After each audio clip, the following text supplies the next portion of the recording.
3, you are live. Welcome, everyone. I'm Mati Shoshani. We're live from downtown Jerusalem. It is the late afternoon hours, 5 p.m. Israel time. A beautiful day here, and we have some live updates for you and a live report with some inside information about what's been happening in this country in recent days. If you're joining us live from around the world, welcome. We're about to hit you with some hard facts and some inside scoops of what's been happening. Like I said, I'm Mati Shoshani with a live report bringing you the whole truth about what's happening in the Middle East. And I want to dive deeper today into the events of recent days that are shifting the balance of power that we've known so far in the Middle East. The events of the last days, they've caught us all in a whirlwind of emotions, both joy and sadness mixed together. And the effects of what's happened in recent days is absolutely tremendous for people here in Israel. And we can't ignore the one person who stood at the center of it all, the President of the United States, Donald J. Trump. He was so triumphant that even the Time magazine gave him the cover with the caption, "Victory" on it. So let's dive into the details and start right after Trump left Israel for the peace summit. Guys, I want to state for you guys that this has been one of the most dramatic and substantial days that have taken place in a really, really long time. A day and a half after the conclusion of President Donald Trump's historic speech in the Israeli Knesset and his declaration of the end of the war, the American president, who was asked last night about dismantling Hamas of its weapons, his answer was clear and very direct. Hamas will disarm, or we will disarm it. That is the great challenge for the security establishment. It is clear that the United States will not send soldiers and will not send forces to dismantle Hamas and its weapons. The one that will have to do this practically and on the ground, of course, will be the IDF, the forces of Israel. And here lies the big dilemma. Israel today has intelligence on places where Hamas hides rockets, where they hide missiles, where they hide laboratories, and of course, heavy weapons. Israel will try in the coming weeks, in the coming months, to pass this information to the international mechanism that was established to supervise Hamas's disarmament. If Israel and the IDF do not insist that Hamas disarms as quickly as possible, the IDF will have to do it in practice. So what will the implications be for the agreement? Will the United States stand by us? Will mediators like Qatar and Turkey, who have not truly turned from tiger to lamb, stand by Israel additionally? Even on Monday, or as early as Monday, we heard Turkish President Recep Tayyip Erdogan say that if Israel returns to fighting, it will go very badly for it. So Israel must act, and it must act quickly, to dismantle Hamas of its weapons with American backing, while the actions on the ground proceed. In this case, there is no extra time to spare. So fasten your seatbelts, because in the next few minutes, we'll dive into all the small details of the power plays in our neighborhood. Once again, I'm Mati Shoshani with Boots on the Ground Live, reporting on what's been happening to us in the Middle East in recent days. Now, before we begin, make sure you click the subscribe button so you stay tuned to the truth in real time and never miss Boots on the Ground. We're here every single day with updates on what's happening in Israel. Join the massive number of people that have using us and counting on us to tell them the truth of what's happening here. And I want to add one more thing, guys. We're not like other outlets. We're not sending international journalists to Israel. Myself, Yael, our team, we're Hebrew speakers on the ground in Jerusalem. This isn't translated material. We're not reading secondhand reports translated by someone else or international outlets. We are reading the news in Hebrew, speaking to people in Hebrew on the ground in this country.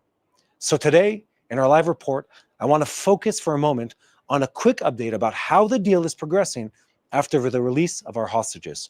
And that the emphasis is on the living hostages that were released a couple days ago. And what the goal of the peace summit in Sharm el-Sheikh truly was, and what happened there. So don't forget to spread the truth, share and follow us, and most importantly, click the subscribe button so you stay tuned for the truth. I'm going to pause for just a minute. People that are joining us live right now, thank you for joining us. We are here for you. We're here for you to tell you the truth of what's happening on the ground in Israel, and so you get to know firsthand what's truly happening here. So how is the implementation of the deal for a ceasefire and the release of our hostages progressing? You might think that the deal is over, but we're still only in the early phases of this agreement. A military source has confirmed that as this morning, which is Tuesday, there's no information about Hamas intending to continue releasing remains during the day. Hamas holds at least 24 Israeli dead, and by dead I mean murdered Israeli hostages. The Red Cross spokesman said, the return of the bodies of the fallen hostages is the most complicated part of the agreement and may take much longer. We will assist in the return of the remains of both sides in the war. This is a huge challenge. And according to Reuters, last night, as you'll recall, Hamas transferred to Israel the remains of 4 deceased hostages, which are now being examined in the Institute of Forensic Medicine in Israel. And according to the terrorist organization Hamas, these are the fallen hostages Guy Iluz, Yossi Sharabi, Bipin Joshi, which is a foreign worker, a Thai worker, I believe, that was living in Israel, and Daniel Peretz. The 4 sets of remains were transferred to the Institute of Forensic Medicine to carry out the identification process and determine that they are indeed the 4 deceased.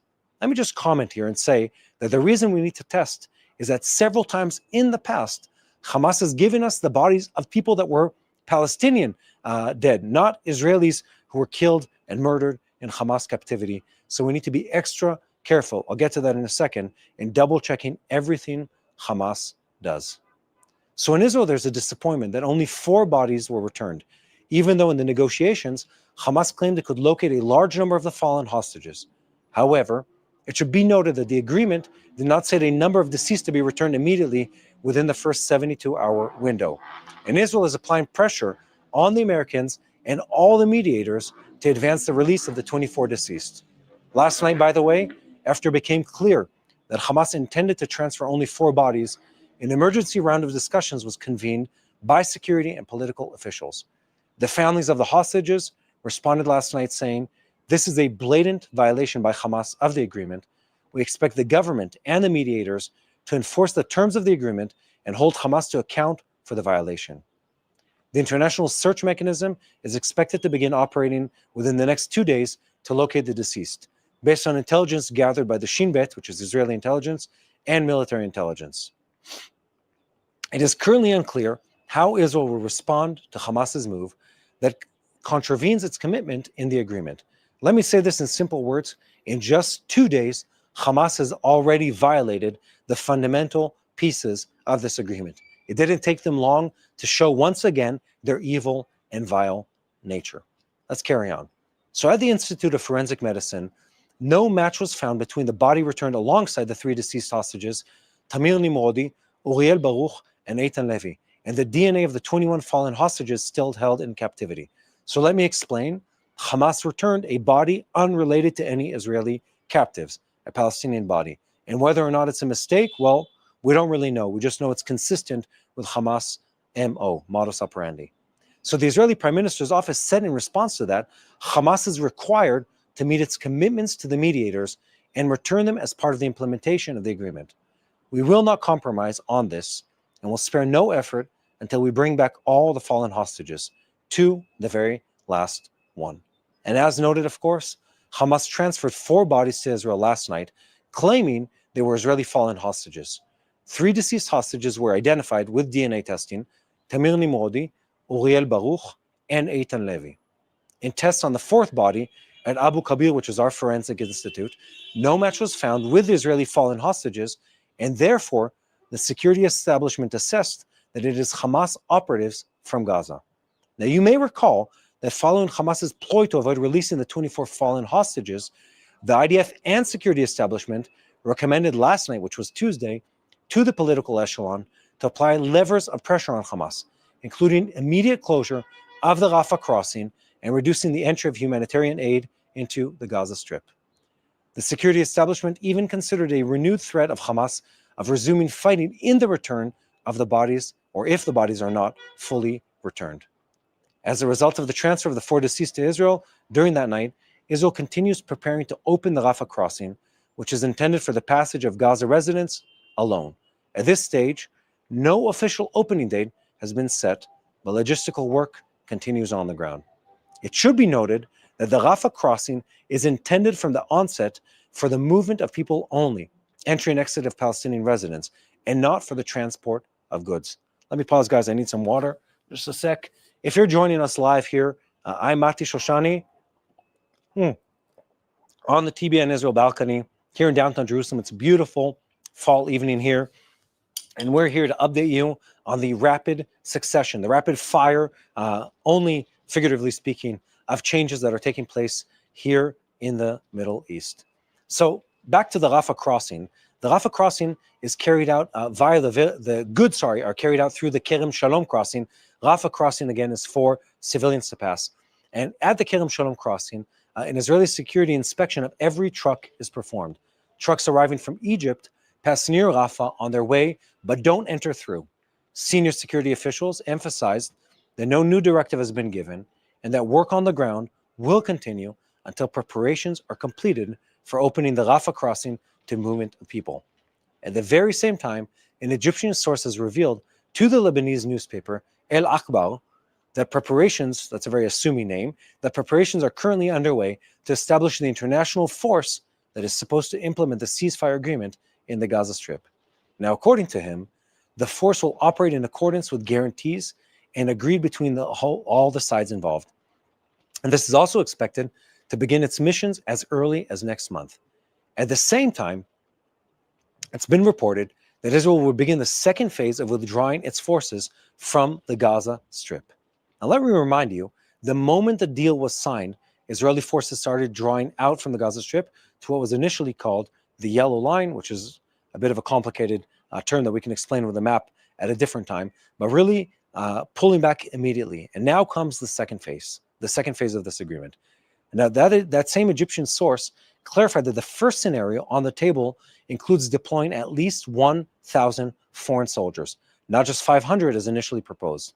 Now, according to that source, the central role of the force will be to organize order and security in the Gaza Strip, as well as supervise the thousands of Palestinian security personnel that are expected to enter Gaza gradually after completing their training in Egypt and in Jordan. And in parallel to this progress, a delegation from the European Union has arrived in the area to reactivate the Rafah Crossing. The delegation includes staff from France, from Italy, and from Spain. However, according to reports, as of yesterday afternoon, no final decision had been made regarding deploying teams at the crossing due to the lack of necessary equipment for the operation. Egyptian sources said that reopening the crossing remains complex, given Israel's insistence on continuing to be present on the Palestinian side of the crossing, and conditioning a full withdrawal from the area on receiving all the bodies of the Israeli fallen hostages that have not yet been returned. That's a lot to take in, guys. While new contacts began yesterday between the mediators, Hamas, and Israeli forces, focusing on the second stage of the agreement, the issue of the delay in returning the bodies of the fallen hostages overshadowed the discussion and slowed their pace. Consequently, there was a growing American effort to resolve the crisis and prevent deterioration into renewed escalation. Meanwhile, Egyptian, Qatari, and Turkish representatives all held talks over the past week with their American counterparts to overcome the difficulties in the transfer process. These mediators emphasized the need to understand the harsh field conditions that delay the evacuation of the bodies. And according to them, some of the bodies are located in areas that are difficult to access, which require time and significant operational effort. Egyptian sources also noted that Egyptian teams are operating inside the Gaza Strip to locate the bodies of Israeli captives and assist in returning them back to their families in Israel. Now, guys, look, Hamas is a vicious terrorist organization, and it will likely continue that way. And in the coming weeks, we'll probably continue to see blatant violations of that very agreement. So let's just talk for a second about who Hamas actually is. I know we keep talking about the news and everything the news says. But guys, we're live here and we can say pretty much whatever we want within the terms of not being banned from YouTube. And let me just tell you that the Hamas terrorist organization has always been very open about who they are. They're terrorists. Their main goal is to destroy Israel, to destroy the values that we live for and live by, and bring death and a final end to the Jewish state. They've said this openly. They said this clearly. They've said this repeatedly for decades. They've never hidden it. And before October 7th, 2023, we did the very foolish and erroneous thing of not believing them and not taking them at their word. But we know who they are. They're a vile terrorist organization. They lie repeatedly. They harm their own civilians. In fact, the news in recent days, especially in Israel, that cares about what's happening in Gaza, has been full of images of Hamas killing other Gazans, because that's who they are. They're an organization that lies, that deceits, that sanctifies death and destruction over the life of its own people, and they act accordingly every time, always. In fact, many of their leaders are people you wouldn't want as neighbors. They're corrupt individuals. They're vile individuals. They're murderous individuals. I mean, if you think about Sinwar, the now deceased leader of the military arm of Hamas, he's a man who is known to have weeded out rats or informants to Israel within the Gaza Strip and the Israeli prison system and murdered them, some of them with his own hands. These are the kind of people that lead the Hamas organization. These are the kind of people who make up the Hamas organization.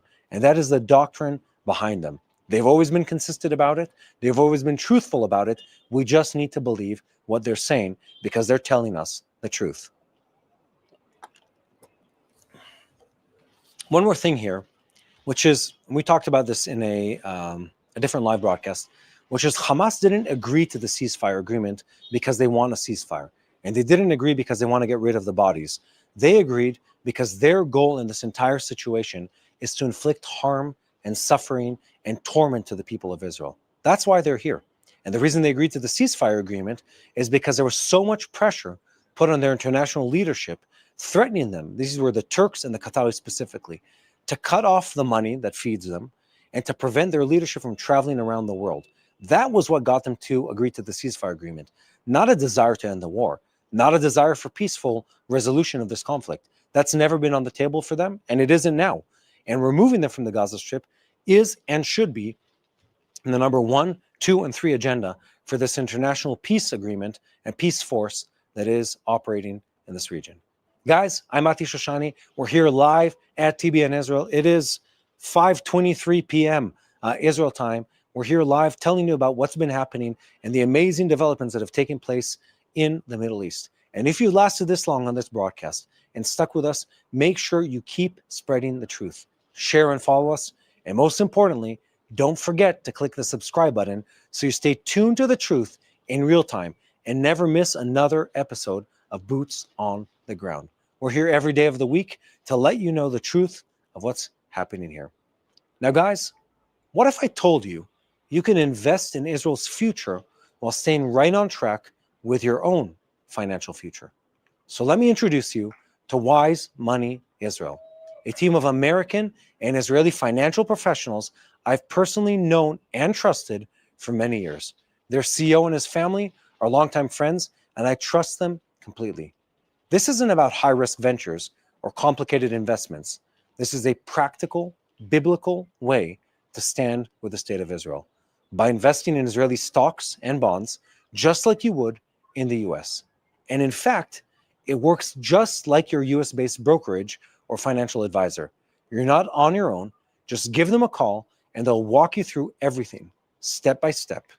Clients from over 30 countries work with Wise Money Israel because they deliver the same professionalism, integrity, and personalized service you'd expect from a top-notch US firm, with the added purpose of blessing Israel through your finances. So if you're already investing and you've ever thought, how can I put some of this to work for Israel? This is your opportunity. Go to wisemoneyisrael.com/TBN. Again, that's wisemoneyisrael.com/TBN, or scan the QR that's on your screen. TBN and your free and receive your free consultation today. That's wisemoneyisrael.com/TBN, or scan the QR code on your screen. Okay, back to the news. We're here live at the TBN Israel studio. And while in Israel, people were moved by the powerful footage flowing from the meetings of the hostages with their families, I myself had tears come to my eyes several times, seeing the fathers united with their wives and children. I mean, how could you not be moved by such a human moment? Global attentions turned to the summit in Sharm el-Sheikh ahead of what was described as a signing of Trump's peace deal. And although the value of signing a peace agreement without the two warring sides is not yet clear, world leaders, because again, Hamas and Israel were not there, the global leaders that gathered at the site for what was effectively Donald Trump's show. In his main speech, with world leaders standing behind him, which began to resemble a stand-up routine, I found it hugely amusing, by the way, he addressed the various leaders on stage. And he said the following: "I've known many of you for so long. You're my friends. You're great people." He told the leaders, adding, "There are a few I don't like that much, but I won't tell you who. I have them. In fact, a few of them I don't like at all, but you'll never find out who they are. Or maybe you will." Now that I think about it, among other things, Trump's mistakenly called Canada's Prime Minister, Mark Carney, president instead of prime minister, and asked aloud, "Where's Spain? Are you working on the GDP thing?" Great job. A reference to Spain being the only NATO country that did not agree to raise its defense spending to 5%, after Trump said a week earlier that Spain should be kicked out of NATO. Macron, the French president, who had long tried to be a central part of the Gaza peace process, also got a mention, an extension of their odd handshake encounter. Trump, who seems to have enjoyed ribbing him lately, said to him from the stage, "Thank you very much, Emmanuel. I assume you're standing somewhere behind there. I can't believe it. You're staying under the radar today." But jokes and human moments aside, let's dive for a moment into what was agreed on that stage at Sharm el-Sheikh. Parts of the details of the peace document agreement in Sharm el-Sheikh were revealed overnight, so between Monday and Tuesday, in the Arab media. With the presence of 31 countries and organizations, US President Donald Trump and Egyptian President Abdel Fattah el-Sisi signed yesterday an agreement in which the countries seek tolerance, respect, and equal opportunity for every person, and a pursuit of comprehensive vision of peace, security, and shared prosperity in this entire region. I love the sound of that. That based on principles of mutual respect and shared destiny. The document's details as published. We seek tolerance, respect, and equal opportunity for every person, while ensuring the region is a place where everyone can aspire to peace, security, and economic prosperity, very repetitive disagreement, regardless of race, religion, or ethnic origin. We strive for a comprehensive vision of peace, security, and shared prosperity in the region based on the principles of mutual respect and shared destiny. In this spirit, we welcome the progress made in establishing comprehensive and sustainable peace arrangements in the Gaza Strip. Let me pause to drink for a second.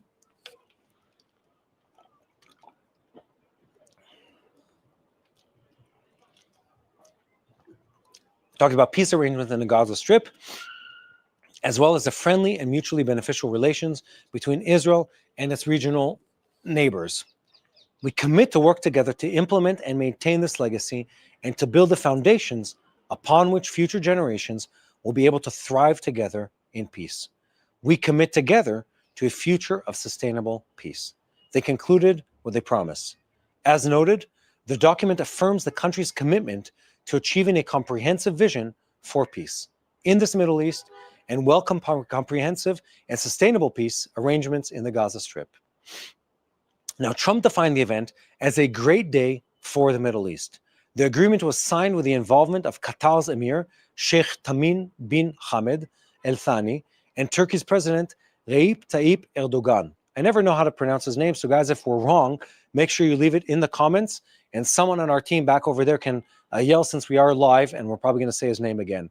Now, as noted, the document welcomed progress regarding the establishment of comprehensive peace arrangements in the Gaza Strip, as well as the friendly and mutually beneficial relations between Israel and its regional neighbors, a reference to the Abraham Accords that happened several years ago.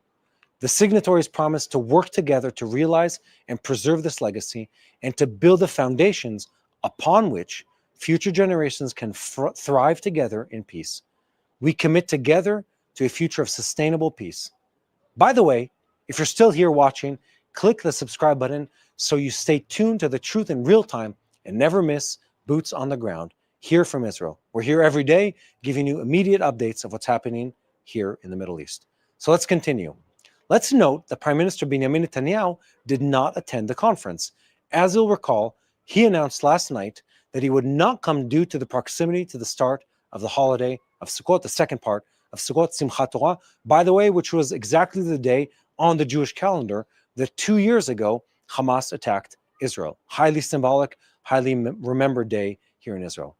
So the Al-Mayadeen newspaper claimed that the absence stemmed from a threat by Iraq's prime minister, and later was published that Turkey's president also opposed and refused to land in Egypt after learning on the plane that the prime minister might also arrive on that summit.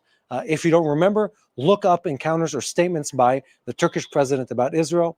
You'll find he's a very angry and feisty person when it comes to Israel, almost in an obsessive way.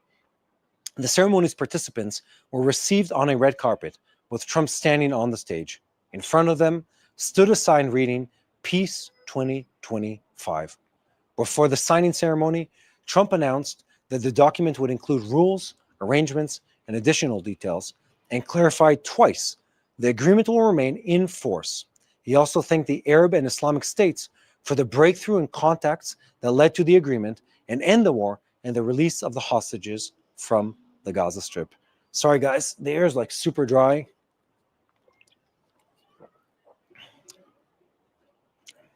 Anyway, I'll continue.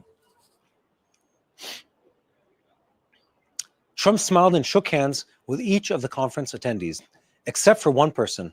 Are we good, Gitai? Yeah. Except for one person. While chairing the peace conference, he indeed stood alongside Egypt's president Abdel Fattah el-Sisi, but he ignored the outstretched hand offered him and even turned his back to him, which led to broad reactions in the Arab world. Despite the incident, el-Sisi awarded Trump the Order of the Nile, the country's highest civilian honor, during his speech, in which he also called for a two-state solution and noted that Trump's peace proposal for the Middle East represents the last chance for peace in this region. At the conference, the US president met Indonesia's president after the possibility of his coming to Israel was raised during the Trump historic visit to the Israeli Knesset, our parliament. However, alongside the dramatic diplomatic development, and although it was reported in Israel that the president would come, Indonesia denied it later on. And reports said they were even angry after word of the visit leaked. Also, another drama occurred a few days before the summit began, when a car accident in Egypt caused the deaths of 3 members of the Qatari delegation, who served as Qatar's ambassadors to the country. I'd be happy to strike a tone of hope and explain the packed 24 hours that began with the release of our hostages, continuing with Trump's visit and ended with a conference in Sharm el-Sheikh. The president's success in signing a deal to release the hostages and end the war constitutes, in his view, the first and essential stage for realizing his vision. Trump managed, through an impressive diplomatic move, to get Qatar, Egypt, and even Turkey to apply massive pressure on Hamas, while at the same time, he used his influence on Prime Minister Netanyahu to bridge the gaps between the sides. In practice, and on the ground, it is clear that Trump did not spare efforts to achieve this deal. For example, he expressed willingness to advance with Qatar, Turkey, and possibly also Egypt, far-reaching security and military agreements in order to enlist them in the effort to push Hamas into a deal. And at the same time, he allowed, according to the publications, Special Envoy Witkoff and his son-in-law Kushner to conduct direct negotiations with the Hamas terrorist organization. Now, despite the fact that it is a murderous terrorist organization, the next stage, according to President Trump, should be completing the process of returning all the hostages and beginning the process of rehabilitating the Gaza Strip. This is a project estimated at many tens of billions of dollars. Not for nothing is Trump trying to enlist a long list of countries around the world for this move. The summit in Sharm el-Sheikh was in fact the official starting shot for that intended process. The fact that Abu Mazen was invited to the summit clearly indicates exactly that. And despite Netanyahu's statements, the Palestinian Authority will be part of the reconstruction process, even if it does not play an active and significant role in managing the Gaza Strip on the ground. For Arab leaders, there is a symbolic importance in the PA's very participation in the process. This will enable them to market to their domestic public the message that they have not abandoned the vision of establishing a Palestinian state, even if, in their view, it is a failed and corrupt authority, which it is, by the way. All this may, in Trump's view, pave the way for realizing his grand regional vision, centered on normalization between Israel and Saudi Arabia. Some call that the Abraham Accords 2.0, perhaps the most important state in the Arab and Muslim world, that is Saudi Arabia. Such an agreement would likely lead to a series of additional agreements with states in the Middle East, possibly Lebanon or even Syria, and the Muslim world, with Indonesia already warming up on the sidelines for exactly that. Now, I want to make a note over here that many Muslim countries hesitate to say these kind of things publicly because they want to test the waters and see what's going to happen in the Middle East before they publicly commit to siding with Israel and the United States. The reason for that is that their public and their religious leaders are often against exactly those kind of steps, and they weigh the weight of should we enter into an agreement or not before fully committing to that. Saudi Arabia is exactly the case and point of that hesitation on this topic. In the longer term, Israel faces an opportunity to begin processes of restoring its standing in the international arena and warming again its relations with the peace and normalization of states. In light of the damage during this war, it would be easy to say, it would be an understatement to say that we've taken a beating in the international arena, and now is the time to fix that. There are reports that the Prime Minister's participation in the summit in Sharm el-Sheikh was canceled due to the opposition from Turkey and other states reflect exactly this problem with our international relations. The phone call Netanyahu held with President el-Sisi, mediated and apparently pressured by President Trump, was the first between them since the outbreak of the Iron Swords War in 2023. And it indicates, on the one hand, the depth of the crisis between the countries, and on the other hand, the opportunity to repair it. This is a great importance in positioning Israel's standing in the region on the day after the war, and in forging a broad strategy to confront the multi-dimensional threat from Iran, since the murderous regime in Tehran has not abandoned its ideology calling for the annihilation of the State of Israel, followed immediately, of course, by the annihilation of the United States, the small Satan and the big Satan, as they call them.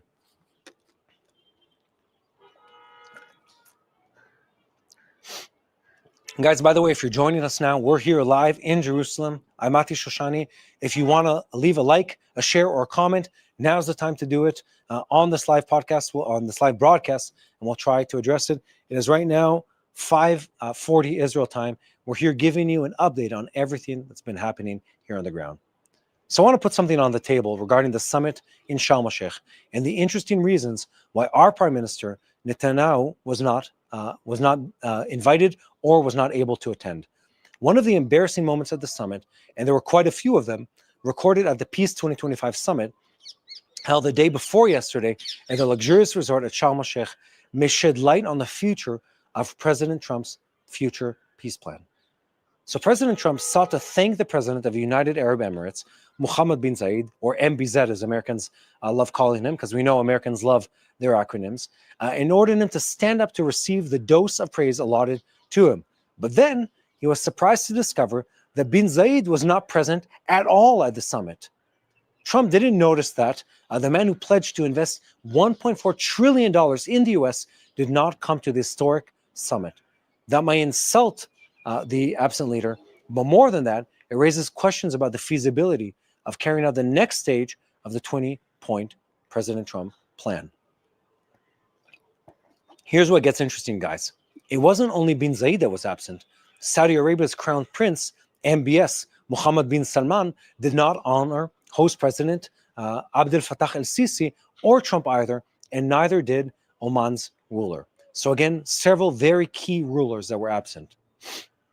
No official explanation was given for the absence of the three leaders from the Sharm conference, but it is known that in recent weeks, during the intense negotiations to complete the hostage deal, disagreements arose between Saudi Arabia and the Emirates on the one hand and Egypt on the other hand. In both Gulf states, it was claimed that el-Sisi is conducting the negotiations without coordination with them and only updating them after the fact.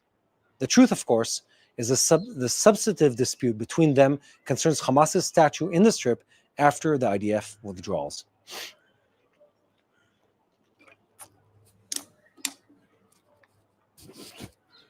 So it gets really interesting here. There are Jordanian sources that are saying that Riyadh and Abu Dhabi conditioned their participation in the reconstruction plan on Hamas's disarmament and the requirement that Hamas can no longer remain in the Strip as an organization or a movement at all. This condition does not appear in Trump's plan as they want it, according to which the organization is indeed required to disarm and will not be able to participate in managing the Strip, but the organization could exist in the Strip as a political movement and even participate in elections in the future. Now, if you're paying attention to the details, that is a really big change, big distance between the two statements. Now, about 20 countries participated in the Sharm conference, and of those, only 4, Egypt, Qatar, Turkey, and the US, signed the Trump Declaration for Sustainable Peace and Prosperity. Quite a name over there. Yet Saudi Arabia and the Emirates, who did not sign, are precisely the 2 pillars that, according to Trump, pledged to be the ATMs to fund the new civil administration mechanisms to be established in Gaza. The police force is already training in Egypt and Jordan, and ultimately the Strip's reconstruction. Now, the word peace appears 13 times in the short declaration, but it does not specify the amounts of money required to realize the plan, nor which countries will contribute them. What is not in doubt is that without its massive funding that is required, which was estimated last February at more than 53 billion. Sorry, my phone is ringing. That's what happens when you're live, guys. If you had any doubt that we're live or not, here you are. My phone's ringing in the middle of the live, even though it's on Do Not Disturb somehow. Okay, where were we? Okay, so the massive funding that was required, which was estimated last February at more than 53 billion, and is now estimated at more than 70 billion, the peace expected in Gaza, and from there in the Middle East as a whole, may remain on the long table that stood empty after the conference. Now look, the terrorists of Hamas and its affiliated gangs have since the ceasefire also seized the humanitarian aid convoys entering the Strip in large quantities. And through them, they're trying to rebuild the organization's economic infrastructure and force the approximately 2 million Palestinians living in the Strip and dependent on aid to obey their orders. The US has already dispatched about 200 military personnel who are supposed to coordinate the implementation of the ceasefire agreement and supervise it, but these forces are not supposed to participate in combat activity inside the Strip as part of the International Stabilization Force. As to the questions of who will participate in that force, how many soldiers will be in it, what its rules of engagement will be, and how long it will be required to stay in the Strip, there is currently no answer or agreement. And these were discussed only in general lines on the sidelines of the Sharm el-Sheikh conference. Egypt's foreign minister, Badr Abdel Attai, said in an interview with CNN that he does not see an impediment to the involvement of the US forces on the ground. But when asked how this view fits the absolute American refusal to deploy forces on the ground, he dodged and said that things are under discussion. That was also his answer when asked whether Hamas committed to disarm. In practice, Indonesia and the United Arab Emirates are the only 2 countries that have expressed willingness to participate in such a force, but both have set conditions to their participation. Indonesia's president, Prabowo Subianto, I want to make sure I get the names right because people get offended about these kind of things. The Indonesian president, who's already ordered his army to prepare to dispatch peacekeeping forces to Gaza, clarified that his country would participate in the stabilization force subject to the results of the peace conference and with UN approval. And the UAE conditioned its participation on an invitation from the Palestinian Authority and after the PA implements certain structural reforms. Now, a vast gap separates President Trump's ability to compel Israel to cease fire and withdraw from the Strip, and his power to oblige Arab or Western countries to send their soldiers to Gaza and to contribute from their coffers to its reconstruction. And for now, we will all have to stand and watch what this agreement will bring in the future. So here's what I believe. I believe we're about to see parts of this deal take place. The big pieces here require taking in some very substantial players, convincing Saudi that now is the time for them to put money on the table, convincing the Qataris that now, after they already received the American support and base and treaty of alliance of treaty and a protection of them, then now is the time for them to do exactly that. Money is where things really happen right now. The big details of this agreement are not in phase 1. They're in phases 2, 3, 4, 5. I mean, there are, of course, only 2 main phases on the table, but that's where the magic happens. That's where really things happen in this deal. It's in moving from what we previously had, which was the ceasefire agreement and the return of the hostages, to a more comprehensive deal. By the way, guys, if you can hear the bells in the background, I can hear them. It's almost deafening here. That's because we're live on the TBN Israel balcony here in downtown Jerusalem. It's late in the afternoon. We're here live telling you everything that happened up till now in the Middle East. It is a lot. It's been a dramatic, a fast-paced week for us with a whole lot of dramatic news. And we're looking at a Middle East that could change. Now, I want to say this. This next part isn't easy. The part where we rebuild Gaza isn't easy. The part where Hamas is dismantled and removed from Gaza is a hard thing. The part where Lebanon can be stabilized, Syria can be stabilized, they're going to take work and grit and a commitment to a plan that's going to require a lot of focus from the American government, but also from other international players, specifically the Muslim countries in the Middle East. They really need to commit to changing this. So keep up praying for what's happening here, because it takes a whole lot of focus to take us from where we are today, which is a short-term and very, very sensitive ceasefire agreement, to where we need to be, which is rebuilding the Gaza Strip, rebuilding the Middle East as we know it. It's possible, it can be done, but it's going to take more than one visit from President Trump. It's going to take additional visits from people from around the world, and a commitment by the Egyptians, the Qataris, the Saudis, the Turks, and of course the Palestinian Authority and the U.S. administration to really see this through. And if we do, Gaza could be changed. If we do, Gaza could be reborn. If we do, this Middle East that has seen so much war in the past 2 years could see stability in a way it hasn't for many, many years. That should be our prayer. That should be our hope. That should be what we care about. And I have one last thing to say before we wrap this up. Guys, now is the time for the people that said that they were pro-Palestinian, not anti-Israel, to speak up about what's happening in the Gaza Strip. Hamas had a minute of break and they started murdering their citizens again. And I want to hear those voices. Where are all those people that were demonstrating in the streets against Israel and the violent attacks by the Israeli forces on Gaza Strip, the so-called violent attacks? Where are you now? Where are you now to speak up about what's happening in Gaza, to speak about the fact that Hamas immediately started murdering its own citizens the minute Israel withdrew its forces? So show us we were wrong, and you're not just anti-Semitic and haters of Israel, but actually have a heart for the people of Gaza. Show us we were wrong, because up till now, I haven't seen a single post or a single march in the streets calling for the end of Hamas violence in the Gaza Strip. It was all about Israel. So here's an open invitation. Prove us wrong. Show us footage of a demonstration that says end Hamas control of the Gaza Strip, that says end Hamas violence in the Gaza Strip, because Israel isn't there, and the people being killed on the ground right now are being killed by Hamas on the ground in the Gaza Strip. Guys, thank you. Keep spreading the truth, and it's very important that you continue to share our content.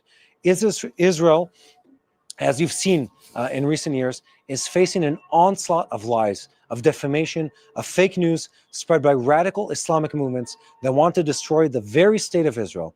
We're here to fight it, and we need your support. So leave a comment, click the subscribe button so you stay tuned to the truth in real time and never miss boots on the ground. I want to call on all of you to keep praying for the people of Israel. Pray for our soldiers, pray for our government, pray for the leadership of this country, because we need that prayer more than ever before. We're at a moment in time in history that is so sensitive, so delicate, that we need everyone to be praying for God's will to be done in this country, for our leaders, primarily Prime Minister Netanyahu, to have a moment of wisdom where they fully understand the right and wise thing to do in this part of the world, for the leader of the U.S., President Donald Trump, to do the same thing, to continue to be bold, to continue to be brave, to protect our soldiers as they protect our many borders now, and of course, help a true and virtuous leadership rise up within the Palestinian people to do something different than what Hamas has done, to do something different than what the Palestinian Authority has done over the last 30 years, that we may see in our lifetimes a time of peace here in Israel. Guys, thank you so much for being with us for this live broadcast of Boots on the Ground. Once again, I'm Mati Shoshani here in downtown Jerusalem, bringing you an update of everything that's been happening here in the Middle East. Be blessed from Jerusalem.